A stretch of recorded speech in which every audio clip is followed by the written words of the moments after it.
Donc on s'appelle Félicie et Thibaut de Rosé. On est des jeunes mariés depuis un peu moins de 4 ans. Et de notre mariage, on a apporté 2 souvenirs.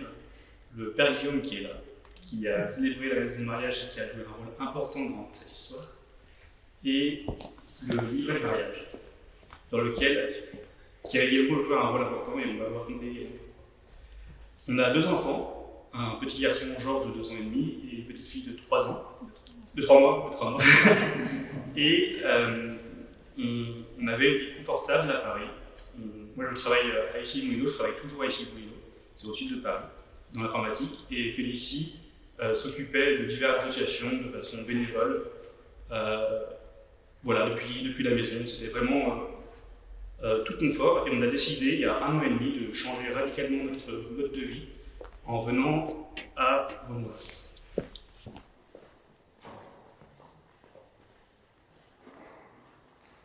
D'où est venu votre souhait d'engagement, surtout si vite après votre mariage?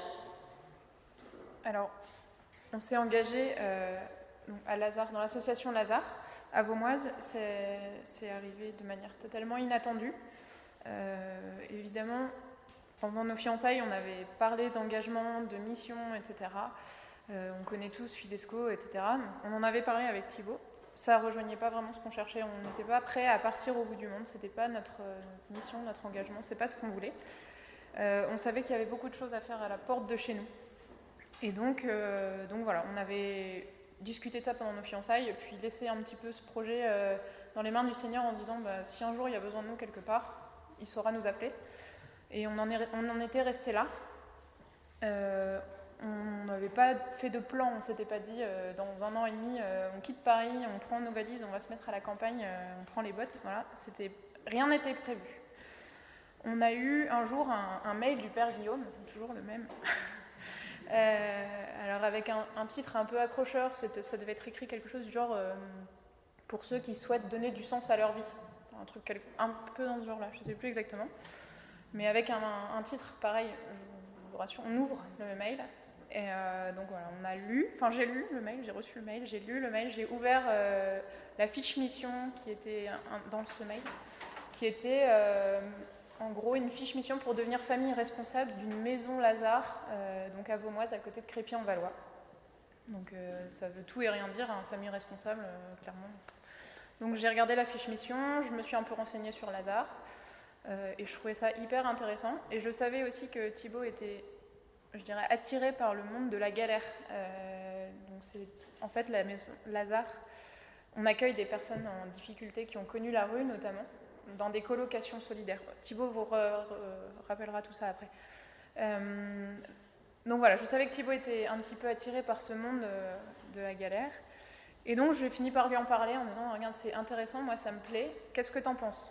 Thibaut m'a dû me répondre quelque chose du genre ok, vas-y, contacte. D'accord, donc j'ai laissé ça de côté. Et 3 jours plus tard, quand même, Thibaut est revenu vers moi en me disant alors, t'as contacté?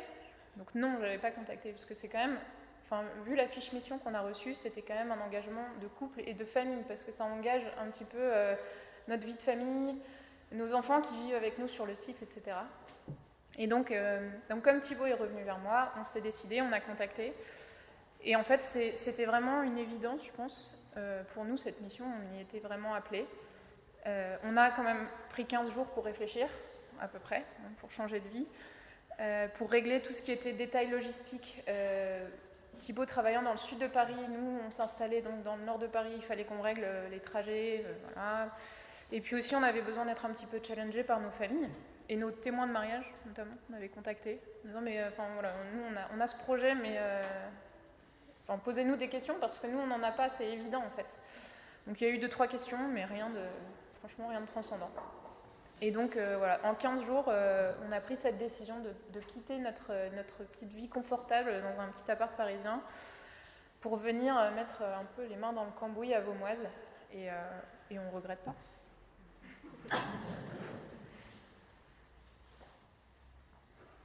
Comment avez-vous connu Lazare et pouvez-vous nous présenter l'association? Donc, comme l'a dit Félicie, c'est vrai que j'étais sensible au monde de la rue. Félicie elle a grandi dans l'Oise, à Grandvilliers, comme ça a été introduit, et moi à Paris. Et sur les trajets pour aller à l'école que je faisais très vite seul, ben, on voit énormément de sans-abri, de personnes qui vivent dehors. Et déjà tout jeune, je me souviens à 10, 12, 14, 15 ans, 16 ans, quasiment toute ma vie de collégien et lycéen, je me suis dit mais qu'est-ce que je peux faire pour eux?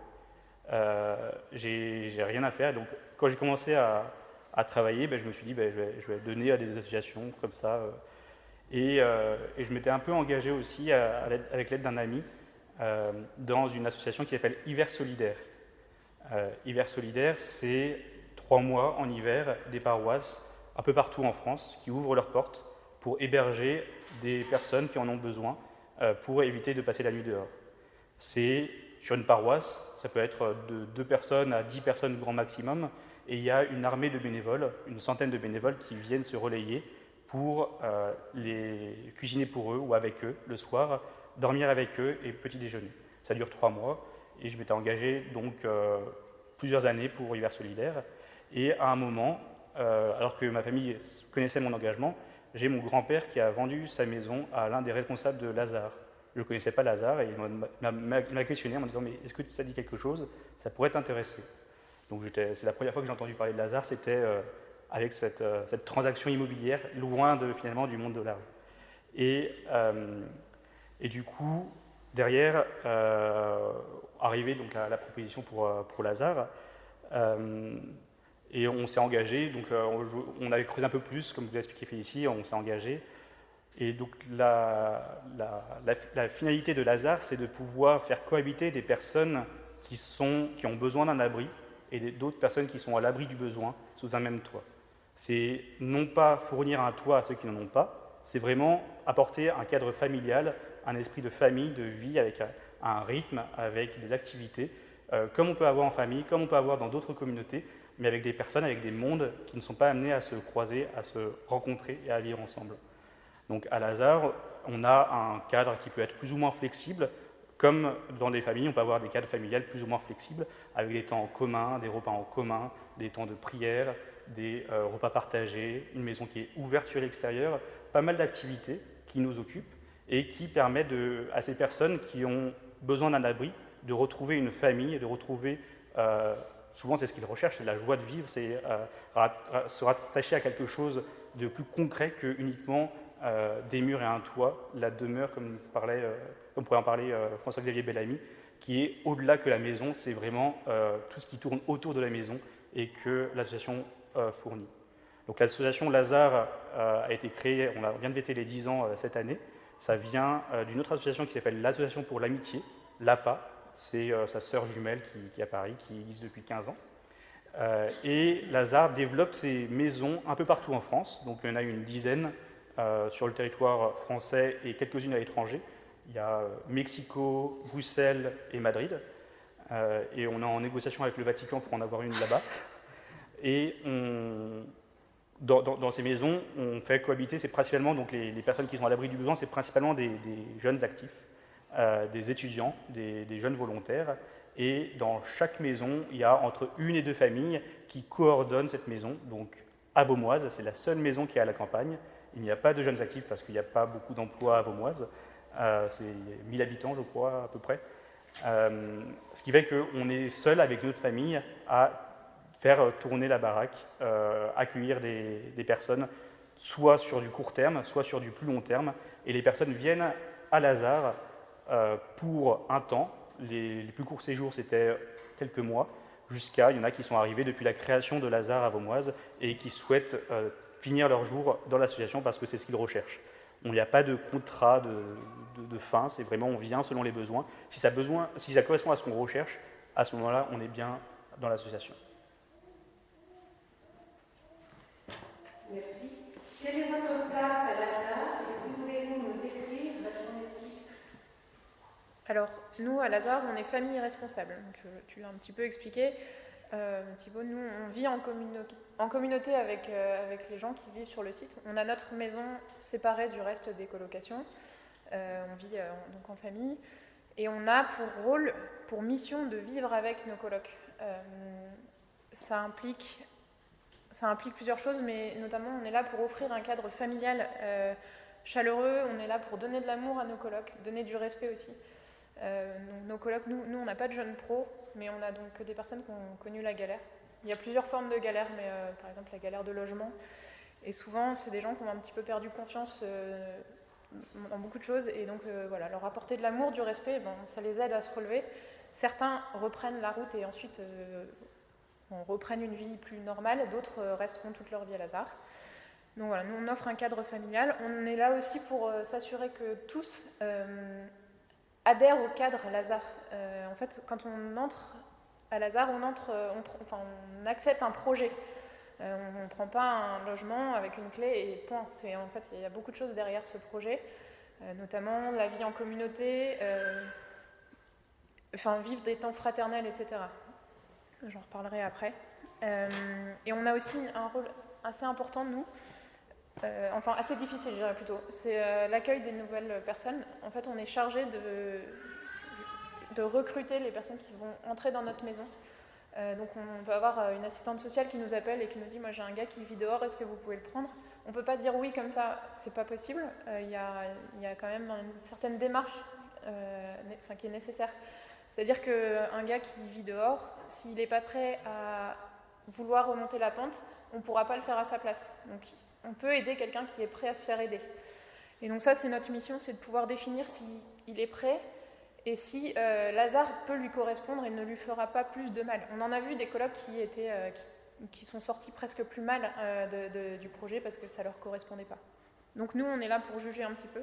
Et c'est vraiment, une tâche importante, c'est plutôt Thibaut qui gère, et c'est un peu raide quand même.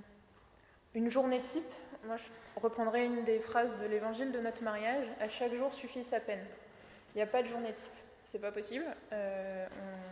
On vit un petit peu avec des gens qui ont souffert, etc. Donc chaque jour est différent.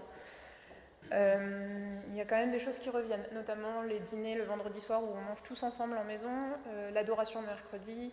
Ensuite, dans les tâches quotidiennes, c'est vraiment banal. C'est répondre à des mails, contacter le maire, contacter les assistantes sociales. C'est vraiment bateau. Mais nous, vraiment, notre quotidien, on est vraiment, dans cette mission, on est appelé à vivre avec. C'est-à-dire que c'est comme en famille, en fait. On va aller prendre un café avec Gilles, je vais aller planter des fleurs avec Aurélio, parce que là, ça urge, il faut le faire. Et puis ça lui fait plaisir, en fait. Et voilà, c'est comme dans une famille, c'est vraiment simple. La mission, elle n'est pas compliquée en soi. On vit avec, on vit en famille, et voilà, et on vit des temps informels. Je peux aller poser des tringles à rideau avec... voilà. C'est pas une mission, il faut que je réponde à tant d'assistantes sociales par mois, c'est du temps informel. Voilà, je ne sais pas si tu as autre chose à ajouter. Peut-être pour compléter sur le point du recrutement et de l'accompagnement des personnes qu'on accueille à Lazare, c'est un point qui est très important puisque quand on est arrivé en août, dès début septembre, on avait des amis, de la famille qui disaient « Tiens, il y a un tel qui vit à côté de chez moi, vous avez peut-être une place pour lui ». C'est vraiment...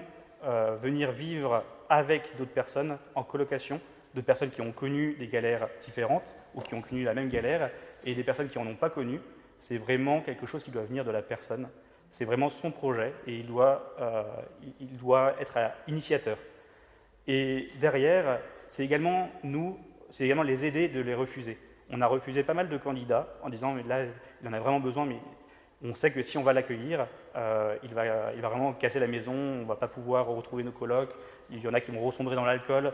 On a eu des mauvaises expériences, on a appris de ces mauvaises expériences, mais c'est vraiment les aider. Et récemment, on a refusé une personne qui, quelques jours plus tard, nous a rappelé en disant « J'ai trouvé une autre solution, merci, parce que la vôtre, je sentais que je ne pouvais pas tenir dans votre proposition. » Donc c'est vraiment peut-être les fondements de la mission, c'est de trouver les bonnes personnes et de savoir dire non aux autres personnes qui ne pourraient pas coller avec le cadre.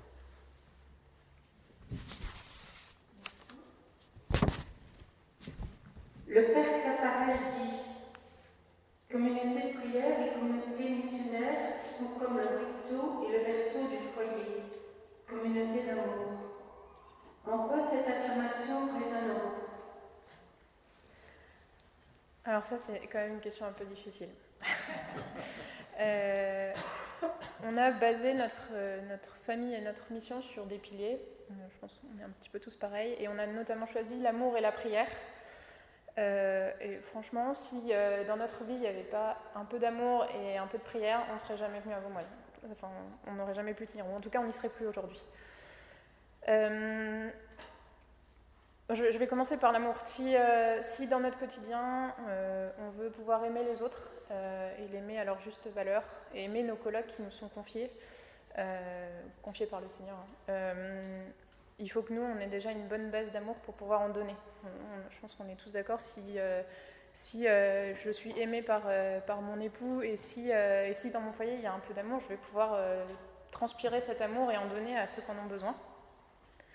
Et donc ça, c'est vraiment essentiel. Et puis on doit donner à nos colocs un peu un amour inconditionnel, comme à nos enfants quand ils cassent la maison, voilà, c'est pas grave, en fait on les aime quand même. Bah, nos colocs, c'est pareil, le jour où il revient bourré, en fait, il me saoule, mais en fait, je l'aime quand même. Et il faut que je lui dise, parce que c'est ça qui va l'aider à se reconstruire, quoi. Ensuite, voilà, c'est comme dans une famille. Il faut qu'on puisse donner cet amour. Et aussi comme dans notre foyer, si le couple ne choisit plus de s'aimer, si le couple... s'aime plus ou ne choisit plus de s'aimer, comme on s'y engage le jour de notre mariage, tout notre foyer va être déstabilisé, nos enfants, tout le monde va en pâtir. C'est pareil dans notre mission. Nos enfants vont pouvoir se sentir responsables, et nos colocs c'est pareil. Si c'est pas solide au départ, comment ça peut être solide derrière, quoi. Tout ce qui nous suit derrière, comment tout ça peut être solide. Donc on est vraiment basé là-dessus. Et ensuite pour la prière, alors clairement la mission elle est quand même pas évidente, hein. On dépeint un tableau un peu rose, mais c'est pas tous les jours tout rose. Et du coup parfois on a besoin de prendre un petit peu de hauteur sur des décisions, sur des choses qui nous dépassent, quoi. Des décisions des colocs, des actions des colocs qui nous dépassent. Et parfois on est un peu obligé de se dire, écoute là Seigneur, je vais avoir besoin d'un petit coup de main parce que là je sais pas quoi faire, quoi. Et donc pour ça, si on n'accepte pas de faire confiance et de se dire je vais prier pour peut-être avoir un jour une illumination, ça sera peut-être pas demain mais dans 15 jours, ça peut pas marcher. Donc on a un peu un rendez-vous hebdomadaire qui est l'adoration le mercredi soir et qui nous permet de poser un peu nos bagages en disant écoute, je te mets ça là, si tu passes, tu prends et tu m'aides à répondre aux questions parce que moi j'y arrive pas. Donc voilà, c'est plutôt l'amour et la prière. Je sais pas si tu as peut-être des trucs à rajouter. Quand on s'est marié du coup à Crépy-en-Valois il y a 3 ans et demi, on ne connaissait pas l'association, on ne savait pas qu'il y avait une telle maison dans le coin. Et on a choisi des textes dans notre mariage, vraiment, ils n'avaient aucun rapport. Et dès le premier jour qu'on a mis les bagages dans la maison, on a ressorti notre livret, on a relu ces 2 textes, la première lecture et l'évangile, et ils font vraiment écho. Le premier, donc la première lecture, c'était la première lettre de Saint Paul apôtre aux Romains, où il donne, je vous lis, prenons une comparaison. En un corps unique, nous avons plusieurs membres qui n'ont pas tous la même fonction. De même, nous qui sommes plusieurs, nous avons un seul corps dans le Christ, et des membres les uns les autres, chacun pour sa part. Et selon la grâce que Dieu nous a accordée, nous avons reçu des dons qui sont différents. Si c'est le don de prophétie, que ce soit la proportion du message confié. Si c'est le don de servir, que l'on serve. Si l'on fait pour enseigner, que l'on enseigne. Et là, ça faisait vraiment écho par rapport à ce qu'on allait vivre et ce qu'on avait déjà découvert de l'association. Et plus bas, plus loin, il dit « Soyez joyeux avec ceux qui sont dans la joie, pleurez avec ceux qui pleurent, soyez bien d'accord les uns les autres. » Donc c'est sur cette leçon de Saul, ces mots de Saint Paul qui ont bâti notre mariage, qu'on a continué à s'engager, on a décidé de s'engager avec l'association, et ça faisait doublement écho. Et comme vous disait Félicie, dans l'évangile du mariage qui se termine par « à chaque jour suffit sa peine », juste avant ces quelques mots, c'est l'évangile selon saint Matthieu. Il dit « Ne faites donc pas tant de soucis, ne dites pas « qu'allons-nous manger ?» ou bien « qu'allons-nous boire ?» ou encore « avec quoi nous habiller ?» Tout cela, les païens le recherchent, mais le Père Céleste sait que vous en avez besoin. Cherchez d'abord le royaume de Dieu et sa justice, et tout cela vous sera donné de surcroît. Ne vous faites pas de soucis pour demain, demain aura souci de lui-même.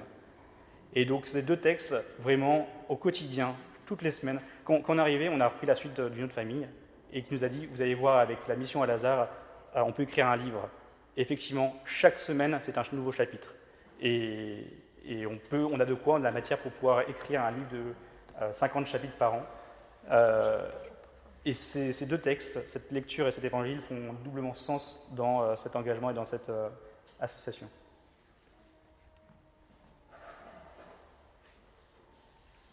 La mission d'hospitalité afférente au couple est l'une des intuitions la plus originale de la pensée du Père Caffarel. Comment cette intuition vous rejoint-elle? Alors, je ne sais pas si chez vous c'est pareil, nous à la maison on est toujours ravis d'accueillir, que ce soit des amis, de la famille, c'est toujours un moment de fête. On prépare, on cuisine, etc. C'est le bazar, les enfants sont trop contents, bref, il y en a partout. Donc c'est un moment qui est super. Et là, avec Lazare, nous on accueille, la dimension elle est nettement supérieure. C'est qu'on va accueillir avec nous, dans notre maison, à notre table, quelqu'un qui en a vraiment besoin. Et donc ça procure vraiment beaucoup de bonheur. Et je reprendrai une phrase d'évangile. Le Seigneur disait « Ce que vous avez fait à l'un de ces plus petits de mes frères, c'est à moi que vous l'avez fait. » Et donc, je vais faire court, mais en fait, quand on accueille un nouveau coloc chez nous, c'est un peu le Seigneur qui rentre dans notre maison, qui vient à notre table. Et je pense que c'est un peu difficile de dire non. Je voulais juste décider par vous-même, mais quand il y a le Seigneur qui frappe à la porte, on laisse rentrer. Et derrière donc, cette notion d'hospitalité, à Lazare, on est vraiment amené à avoir une vie, comme vous l'avez compris, fraternelle. On l'a expérimenté récemment, où donc, avant notre arrivée, la maison a accueilli un coloc, mais pas le plus évident. Quelqu'un qui ne parlait pas, qui était ronchon, qui ne voulait jamais faire rien que ce soit qui lui était proposé. D'ailleurs, on s'était même posé la question quand on est arrivé, qu'est-ce qu'il fait ici? Pourquoi il a été accepté? Apparemment, il ne colle pas à ce qu'on recherchait. Qu'est-ce que Lazare lui apporte? Et il a mis peut-être 6 mois avant de commencer à nous adresser la parole ou à sourire, à commencer à vivre un peu avec nous, à nous céder un peu de place dans sa vie. Puis, au bout de 6 mois, ça s'est vraiment décoincé. On commençait à le voir sous un autre angle. Il nous partageait ses joies, ses peines, ses passions, les moments de sa vie. Les hasards de la vie ont fait qu'il a eu une belle vie. Il était salarié de la France, il avait une belle retraite, mais il avait beaucoup de dettes qui n'ont pas permis de couvrir finalement tous les frais qu'il pouvait avoir. Et donc c'est pour ça qu'il s'est retrouvé sans toit, à vivre dans sa camionnette, puis à Lazare. Et malgré tout, il a eu des soucis de santé. Il a été à l'hôpital pour diabète. Et là, on a vraiment vu la magie de l'association. Pendant 3 mois d'hospitalisation, 1 mois et demi à Compiègne, 1 mois et demi à Paris, il a eu la visite à Compiègne tous les jours des amis de la maison, des colocs, des familles, et à Paris de plusieurs personnes par semaine, des Parisiens même, ou qu'il ne connaissaient pas, ou des personnes de Compiègne et de Crépy qui venaient alors qu'ils connaissaient à peine. Et on a vraiment vu un élan solidaire de toute la maison et de l'écosystème qui tourne autour de cette maison pour ce colloque, qui a vu sa santé se descendre de jour en jour, et il a fini par nous quitter il y a 1 mois maintenant, quasiment aujourd'hui. Il y a eu son enterrement il y a 3 semaines, 4 semaines, je ne sais plus, où on a pu voir donc, pendant cette messe d'adieu que 2 familles étaient réunies. Sa famille de sang avec qui il avait coupé tous les ponts pendant 20 ans. Pendant 20 ans, il n'y avait plus de nouvelles de ses enfants, de sa nièce, de ses frères et sœurs, et sa famille de cœur, Lazare, qui était là tout aussi présent. Et donc c'est là où on a vraiment compris la mission qui nous était confiée d'avoir une vie fraternelle tous ensemble. Ce qui fait que pour reprendre les mots du Père Caffarel, au-delà de la mission d'hospitalité, à vivre avec les colocs, c'est plutôt une mission fraternelle. En revanche, quand on veut vivre cette mission fraternelle avec le coloc, on est amené à leur partager ce don de l'hospitalité en ouvrant la maison, en la faisant accueillante, pour faire en sorte que ces personnes qui n'avaient rien, ces personnes qui étaient à la rue, ces personnes qui n'avaient plus de famille, plus de toit, qui ne pouvaient plus se permettre d'accueillir quiconque, on leur offre une maison, on leur offre un lieu où ils peuvent à leur tour accueillir et héberger des personnes sur la journée ou juste le temps d'un repas ou d'un café. Donc si vous voulez venir visiter l'association, vous êtes la bienvenue, la maison est ouverte et vous êtes accueillis pour la journée, un repas ou un café.